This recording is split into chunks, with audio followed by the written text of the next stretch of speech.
9वां अध्याय। लिंग पूजन का महत्व। नंदिकेश्वर कहते हैं, ब्रह्मा और विष्णु भगवान शिव को प्रणाम कर चुपचाप उनके दाएं बाएं भाग में खड़े हो गए। उन्होंने पूजनीय महादेव जी को श्रेष्ठ आसन पर बैठाकर पवित्र वस्तुओं से उनका पूजन किया। दीर्घकाल तक स्थिर रहने वाली वस्तुओं को पुष्प वस्तु तथा अल्पकाल तक टिकने वाली वस्तुओं को प्राकृत वस्तु कहते हैं। हार, नुपुर, क्यूर, किरीट, मणिमय, कुंडल, यज्ञोपवीत, उत्तरीय वस्त्र, पुष्पमाला, रेशमी वस्त्र, हार, मुद्रिका, पुष्प, तांबुल, कपूर, चंदन एवं अगरू को अनुलेप, धूप, दीप, श्वेत छत्र, व्यंजन, ध्वजा, चमर तथा अनेक दिव्य उपहारों द्वारा जिनका वैभव वाणी और मन की पहुँच से परे था, जो केवल परमात्मा के योग्य थे, उनसे ब्रह्मा और विष्णु ने अपने स्वामी महेश्वर का पूजन किया। इससे प्रसन्न होकर भगवान शिव ने दोनों देवताओं से मुस्कुराकर कहा, पुत्रों, आज तुम्हारे द्वारा की गई पूजा से मैं बहुत प्रसन्न हूँ। इसी कारण यह दिन परम पवित्र और महान होगा। यह तिथि शिवरात्रि के नाम से प्रसिद्ध होगी और मुझे परम प्रिय होगी। इस दिन जो मनुष्य मेरे लिंग अर्थात निराकार रूप की यह मेरी मूर्ति अर्थात साकार रूप की दिन रात निराहार रहकर अपनी शक्ति के अनुसार निश्चल भाव से यथोचित पूजा करेगा, वह मेरा परम प्रिय भक्त होगा। पूरे वर्ष भर निरंतर मेरी पूजा करने पर जो फल मिलता है, वह फल शिवरात्रि को मेरा पूजन करके मनुष्य तत्काल प्राप्त कर लेता है। जैसे पूर्ण चंद्रमा का उदय समुद्र की वृद्धि का अवसर है, उसी प्रकार शिवरात्रि की तिथि मेरे धर्म की वृद्धि का समय है। इस तिथि को मेरी स्थापना का मंगलमय उत्सव होना चाहिए। मैं मार्गशीर्ष मास में आर्द्रा नक्षत्र से युक्त पूर्णमासी या प्रतिपदा को ज्योतिर्मय स्तंभ के रूप में प्रकट हुआ था। इस दिन जो भी मनुष्य पार्वती सहित मेरा दर्शन करता है अथवा मेरी मूर्ति या लिंग की झांकी निकालता है, वह मेरे लिए कार्तिकेय से भी अधिक प्रिय है। इस शुभ दिन मेरे दर्शन मात्र से पूरा फल प्राप्त होता है। यदि दर्शन के साथ मेरी पूजन भी किया जाए तो इतना अधिक फल प्राप्त होता है कि वाणी द्वारा उसका वर्णन नहीं किया जा सकता। लिंग रूप से प्रकट होकर मैं बहुत बड़ा हो गया था, अतः लिंग के कारण यह भूतल लिंग स्थान के नाम से प्रसिद्ध हुआ। जगत के लोग इसका दर्शन और पूजन कर सकें, इसके लिए यह अनादि और अनंत ज्योति स्तंभ अथवा ज्योतिर्मय लिंग अत्यंत छोटा हो गया। यह लिंग सब प्रकार के भोग सुलभ कराने वाला तथा भोग और मोक्ष का एकमात्र साधन है। इसका दर्शन, स्पर्श और ध्यान प्राणियों को जन्म और मृत्यु के कष्ट से छुड़ाने वाला है। शिवलिंग के यहाँ प्रकट होने के कारण यह स्थान अरुणाचल नाम से प्रसिद्ध होगा तथा यहाँ बड़े बड़े तीर्थ प्रकट होंगे। इस स्थान पर रहने या मरने से जीवों को मोक्ष प्राप्त होगा। मेरे दो रूप हैं, साकार और निराकार। पहले मैं स्तंभ रूप में प्रकट हुआ, फिर अपने साक्षात रूप में। ब्रह्म भाव मेरा निराकार रूप है तथा महेश्वर भाव मेरा साक्षात रूप है। यह दोनों ही मेरे सिद्ध रूप हैं। मैं ही परम परमात्मा हूँ। जीवों पर अनुग्रह करने मेरा कार्य है। मैं जगत की वृद्धि करने वाला होने के कारण ब्रह्म कहलाता हूँ। सर्वत्र स्थित होने के कारण मैं ही सबकी आत्मा हूँ। सर्ग से लेकर अनुग्रह तक जो जगत संबंधी 5 कृत्य हैं, वे सदा ही मेरे हैं। मेरी ब्रह्म रूपता का बोध कराने के लिए पहली लिंग प्रकट हुआ, फिर अज्ञात ईश्वर का साक्षात्कार कराने के लिए मैं जगदीश्वर रूप में प्रकट हो गया। मेरा सकल रूप मेरे ईश्वर का और निष्कल रूप मेरा ब्रह्म स्वरूप का बोध कराता है। मेरा लिंग मेरा स्वरूप है और मेरे सामीप्य की प्राप्ति कराने वाला है। मेरे लिंग की स्थापना करने वाले मेरे उपासक को मेरी समानता की प्राप्ति हो जाती है तथा मेरे साथ एकत्व का अनुभव करता हुआ संसार सागर से मुक्त हो जाता है।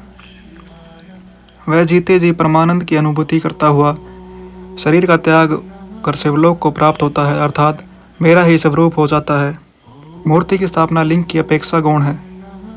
यह उन भक्तों के लिए है जो शिव तत्व के अनुशीलन में सक्षम नहीं है। 10वां अध्याय। प्रणव एवं पंचाक्षर मंत्र की महत्ता। ब्रह्मा और विष्णु ने पूछा, प्रभो, सृष्टि आदि 5 कृत्यों के लक्षण क्या हैं? यह हम दोनों को बताइए। भगवान शिव बोले, मेरे कर्तव्यों को समझना अत्यंत गहन है, तथापि मैं कृपापूर्वक तुम्हें बता रहा हूँ।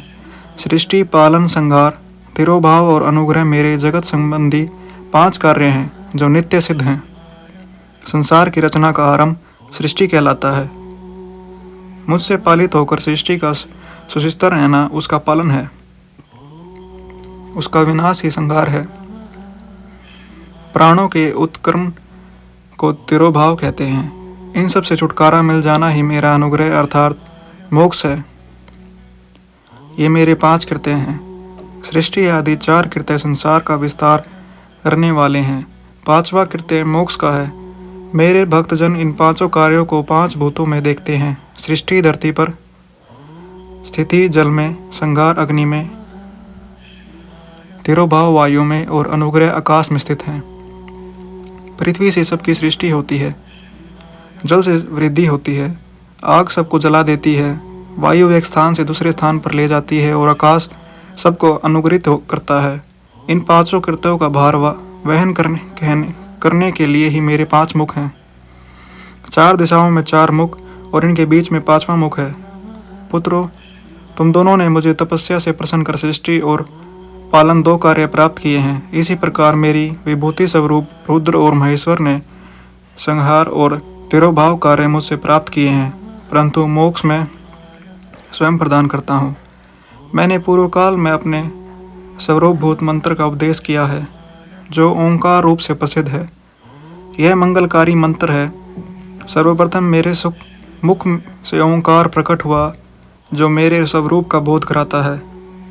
इसका स्मरण निरंतर करने से मेरा ही सदा स्मरण होता है। मेरे उत्तरवर्ती मुख से अकार का, पश्चिम मुख से उकार का, दक्षिण मुख से मकार का, पूर्ववर्ती मुख से बिंदु का तथा मध्यवर्ती मुख से नाद का प्रकटीकरण हुआ। इस प्रकार इन 5 अवयवों से ओंकार का विस्तार हुआ है। इन 5 अवयव के एकाकार होने पर प्रणव ओम नामक अक्षर उत्पन्न हुआ। जगत में उत्पन्न सभी स्त्री पुरुष इस प्रणव मंत्र में व्याप्त हैं। यह मंत्र शिव शक्ति दोनों का बोधक है। इसी से पंचाक्षर मंत्र ओम नमः शिवाय की उत्पत्ति हुई है। यह मेरे साकार रूप का बोधक है। इस पंचाक्षर मंत्र से मात्र का वर्ण प्रकट हुए हैं, जो 5 भेद वाले हैं। इसी से शिरोमंत्र सहित त्रिपदा गायत्री का प्राकट्य हुआ है। इस गायत्री से संपूर्ण वेद प्रकट हुए और उन वेदों से करोड़ों मंत्र निकले हैं। उन मंत्रों से विभिन्न कार्यों की सिद्धि होती है। इस पंचाक्षर प्रणव मंत्र से सभी मनोरथ पूर्ण होते हैं। इस मंत्र से भोग और मोक्ष दोनों प्राप्त होते हैं। नंदिकेश्वर कहते हैं, जगदम्बा उमा गौरी पार्वती के साथ बैठे महादेव ने उत्तरवर्ती मुख बैठे ब्रह्मा और विष्णु को पर्दा करने वाले वस्त्र से आच्छादित कर उनके मस्तक पर अपना हाथ रखकर धीरे धीरे उच्चारण कर उन्हें उत्तम मंत्र का उपदेश दिया। 3 बार मंत्र का उच्चारण करके भगवान शिव ने उन्हें शिष्यों के रूप में दीक्षा दी। गुरु दक्षिणा के रूप में दोनों ने अपने आप को समर्पित करके वे दोनों हाथ जोड़कर उनके समीप खड़े हो जगत गुरु भगवान शिव की इस प्रकार स्तुति करने लगे। ब्रह्मा विष्णु बोले, प्रभो, आपके साकार और निराकार 2 रूप हैं। आप तेज से प्रकाशित हैं। आप सबके स्वामी हैं। आप सर्वात्मा को नमस्कार है। आप प्रणव मंत्र के बताने वाले हैं तथा आप ही प्रणव लिंग वाले हैं। सृष्टि, पालन, संहार, तिरोभाव और अनुग्रह आदि आपके ही कार्य हैं। आपके 5 मुख हैं। आप ही परमेश्वर हैं। आप सबकी आत्मा हैं, ब्रह्म हैं। आपके गुण और शक्तियाँ अनंत हैं। हम आपको नमस्कार करते हैं। इन पंक्तियों से स्तुति करते हुए गुरु महेश्वर को प्रसन्न कर ब्रह्मा और विष्णु ने उनके चरणों में प्रणाम किया। महेश्वर बोले, आद्रा नक्षत्र में चतुर्दशी को यदि इस प्रणव मंत्र का जप किया जाए तो यह अक्षय फल देने वाला है। सूर्य की संक्रांति में महाआद्रा नक्षत्र में 1 बार किया प्रणव जप करोड़ों गुणों जप का फल देता है। मृगशिरा नक्षत्र का अंतिम भाग तथा पूर्ण वर्षों का शुरू का भाग पूजा, होम और तर्पण के लिए सदा आद्रा के समान ही है। मेरे लिंग का दर्शन प्रातः काल अर्थात मध्याह्न से पूर्व काल में करना चाहिए। मेरे दर्शन पूजन के लिए चतुर्दशी तिथि उत्तम है। पूजा करने वालों के लिए मेरी मूर्ति और लिंग दोनों समान है। फिर भी मूर्ति की अपेक्षा लिंग का स्थान ऊंचा है, इसलिए मनुष्य को शिवलिंग का ही पूजन करना चाहिए। लिंग का ओम मंत्र से और मूर्ति का पंचाक्षर मंत्र से पूजन करना चाहिए। शिवलिंग की स्वयं स्थापना करके या दूसरों से स्थापना करवाकर उत्तम द्रव्यों से पूजा करने से मेरा पद सुलभ होता है। इस प्रकार दोनों शिष्यों को उपदेश देकर भगवान शिव अंतर्धान हो गए।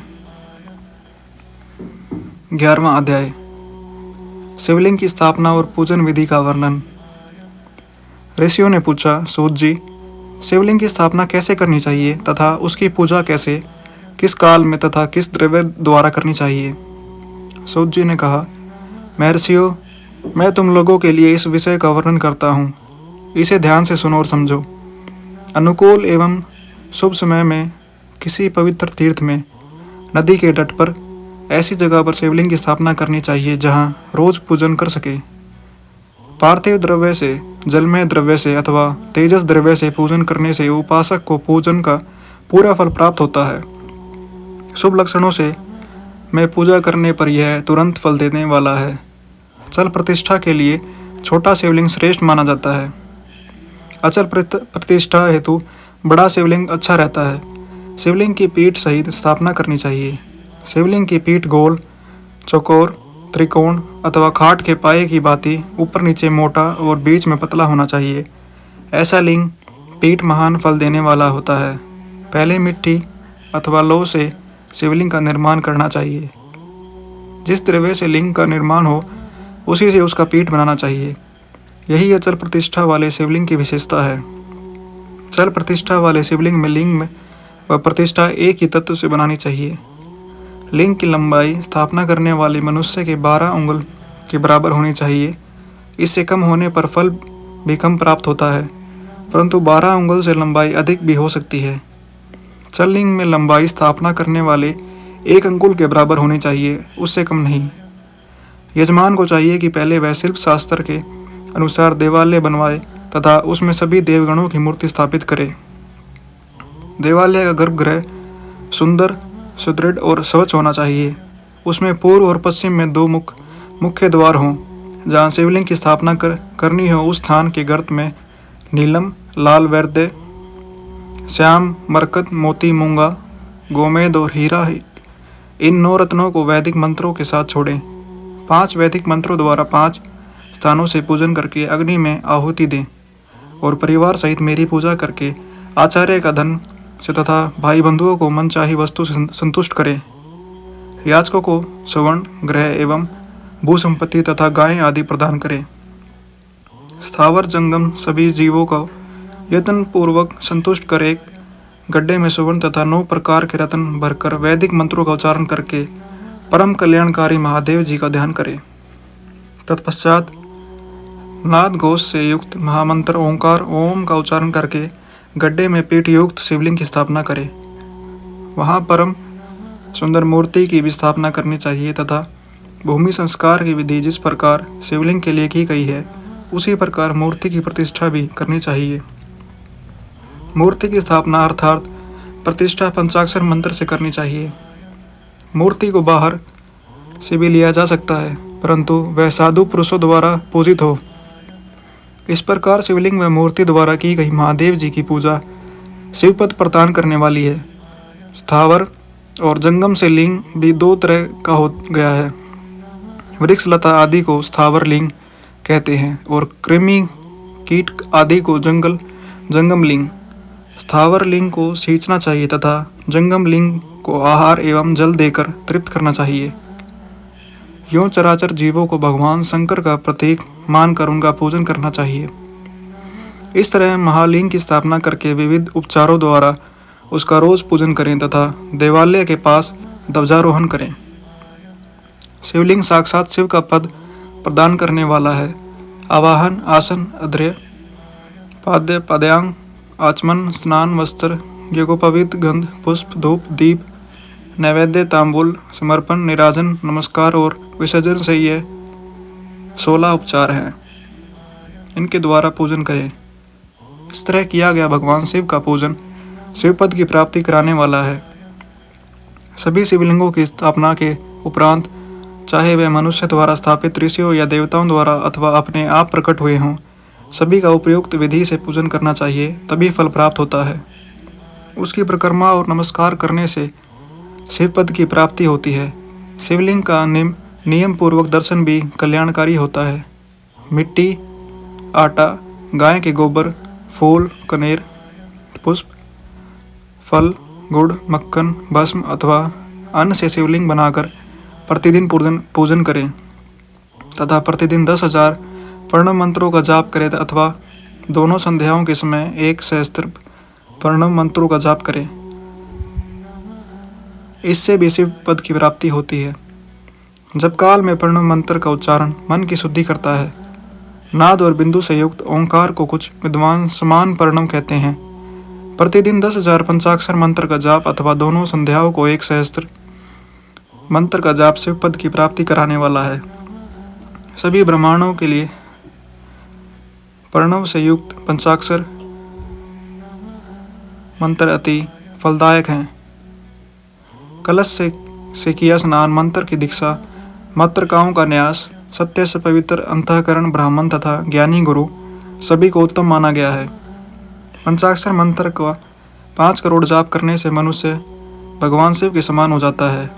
1, 2, 3 अथवा 4 करोड़ जाप करके मनुष्य क्रमशः ब्रह्मा, विष्णु, रुद्र तथा महेश्वर का पद प्राप्त कर लेता है।